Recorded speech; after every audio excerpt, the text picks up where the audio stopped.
India Pakistan మధ్య ఎప్పుడైనా సరే యుద్ధం జరగచ్చు అనేది తాజాగా మనకు ఒక 3-4 రోజుల దగ్గర నుంచి కూడా పూర్తిగా ఒక యుద్ధ వాతావరణం, ఉద్రిక్త వాతావరణం కనిపిస్తోంది. ఎనీ టైం యుద్ధం జరగచ్చు, ప్రతీకారం తీర్చుకోవచ్చు అనేసి కూడా 3-4 రోజుల నుంచి ఇదే వార్తలు వినిపిస్తున్న పరిస్థితి. మనం కూడా ఫుల్గా ప్రిపేర్డ్గా ఉన్నాం. ఎందుకంటే కంటిన్యూషన్గా పాకిస్తాన్ కూడా కవ్వింపు చర్యలకు దిగుతోంది. ఎందుకంటే లైన్ ఆఫ్ కంట్రోల్ అంటే ఎల్ఓసి దగ్గర వరుసగా నిన్న అర్ధరాత్రి కూడా కుప్వారా ఆ ప్రాంతాల్లో ఈ సైనికుల మీద కాల్పులు జరిపింది పాకిస్తాన్. అంటే ఒకవైపు ఏమో యుద్ధం జరుగుతుందేమో అని ప్రిపేర్డ్గా ఉంటుంది, ఇంకోటేమో కవ్వింపు చర్యలకు దిగుతూ కాల్పులకు తెగబడుతోంది పాకిస్తాన్. దీన్ని ధీటుగా జవాబు కూడా ఇస్తోంది మన సైన్యం కూడా. కానీ ఇంకా కూడా మేమేదో మేకపోతు గాంభీర్యం అంటారు కదా, అట్లా మేమెక్కడా తగ్గట్లేదు, మేము కూడా సిద్ధంగా ఉన్నామని చెప్తూనే భయపడిపోతున్న సిచ్యువేషన్ అయితే కనిపిస్తోంది పాకిస్తాన్కి సంబంధించి. ఎందుకంటే అఫీషియల్గా ఇప్పుడు మీరు స్క్రీన్ మీద చూస్తున్నటువంటి ఈ అఫీషియల్ లెటర్ పాకిస్తాన్ రిలీజ్ చేసింది. ఎందుకంటే మన భారతదేశానికి ఎట్లయినా ప్రధానమంత్రి ఎట్లనో అట్లనే పాకిస్తాన్కి కూడా అక్కడున్నటువంటి ఈ పాక్ ప్రధాని ఎవరైతే ఉన్నారో ఆయన ప్రస్తుతం ఇప్పుడు హాస్పిటల్లో జాయిన్ అయ్యారు, అనారోగ్యంతో ఉన్నారు అని అక్కడున్నటువంటి పిఎంఓనే అఫీషియల్గా రిలీజ్ చేసింది. దట్టు ఆయన ఫోటోను కూడా దానికి జత చేస్తూ ఆయనకు బాలేదు, అనారోగ్యం కారణంగా ఆయన హాస్పిటల్లో జాయిన్ అయ్యాడు, రావుల్పిండి హాస్పిటల్లో ప్రస్తుతం ఆయన ట్రీట్మెంట్ తీసుకుంటున్నారు అనేటువంటిది మాత్రమే ఇక్కడ మెన్షన్ చేసింది. కానీ రీజన్ ఏంటి, ఆయన అనారోగ్యానికి కారణం ఏంటి, ఇదంతా కూడా ఎక్కడ మెన్షన్ చేయలేదు. బట్ పాక్ ప్రధాని ఇప్పుడు ప్రస్తుతం రావుల్పిండి హాస్పిటల్ అక్కడ ట్రీట్మెంట్ తీసుకుంటున్నారు అనేది ప్రజెంట్ సిచ్యువేషన్. సో అఫీషియల్గా పాకిస్తాన్కి సంబంధించి ఈ ప్రధాని కార్యాలయం పిఎంఓనే ఈ విషయాన్ని ధృవీకరించినటువంటి పరిస్థితి. ఇంత భయం పెట్టుకొని యుద్ధానికే భయపడుతోంది పాకిస్తాన్ అని అన్నీ కామన్గా మీరు ఎక్కడైనా చూడండి, కామన్గా వస్తున్నటువంటి వార్త అది.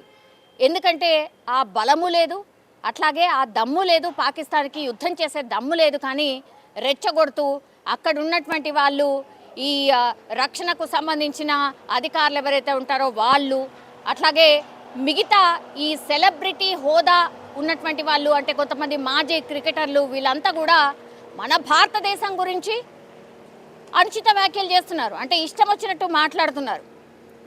మీకు అంత భయం లేకపోతే మరి యుద్ధానికి పూర్తిగా ప్రిపేర్డ్గా ఉంటే మరి ఎందుకు ఇవాళ నిజంగా మీ పిఎంకి నిజంగానే అనారోగ్యం ఉందా, లేకపోతే భయపడిపోయి హాస్పిటల్లో జాయిన్ అయితే కొంత భారతదేశం ఇమోషనల్గా ఆర్ ఏమైనా వెనక్కి తగ్గుతుంది, మనకు కూడా ఏమైనా టైం దొరుకుతుంది, ఎక్కడి నుంచైనా రాయబారం పంపిద్దాం, ఇట్లాంటి ఏమైనా ఆలోచిస్తుందా అనేది కూడా చాలామంది విశ్లేషకులు మాట్లాడుతున్నటువంటి పరిస్థితి.